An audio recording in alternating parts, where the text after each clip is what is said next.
मेरा photo utilise करके मेरे नाम पे एक व्हाट्सएप आईडी क्रिएट किया था।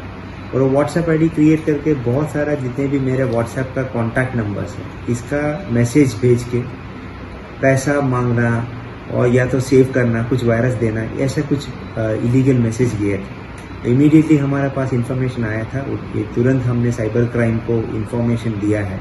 तो साइबर क्राइम उसका इंक्वायरी वगैरह चल रहा हो। बाद में पता चला और भी वीआईपी लोग हैं, उन लोगों का भी ऐसा व्हाट्सएप आईडी क्रिएट किया है।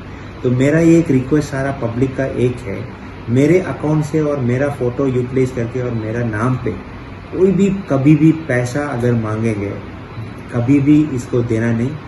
डीएम ऑफिस से, वो मेरा डीएम ऑफिशियल नंबर है, और कभी भी ऐसा कोई भी पैसा यहाँ से मांगेंगे नहीं। तो कभी भी ऐसा कोई फ्रॉड होगा तो आप ज़रूर जारी रखिएगा। तो ये जितने भी साइबर सेल से बात किया था, ये हमारा स्टेट से नहीं ऑपरेट हो रहा है, ये बाहर का कहीं से ऑपरेट हो रहा है। वीपीएन यूटिलाइज करके ये व्यवहार कर रहा हूँ। तो सारा पब्लिक को मेरा रिक्वेस्ट है, थोड़ा सा ये अलर्ट रहना। ये वीआईपी का नंबर्स यूटिलाइज करके ये कर रहा हूँ। So I kindly request all to be very alert. Sir, इस अपराध में कोई एक्शन लिया क्या नहीं? हमने एक कंप्लेंट फाइल किया है साइबर क्राइम में, इमीडिएटली एक्शन भी लिया है।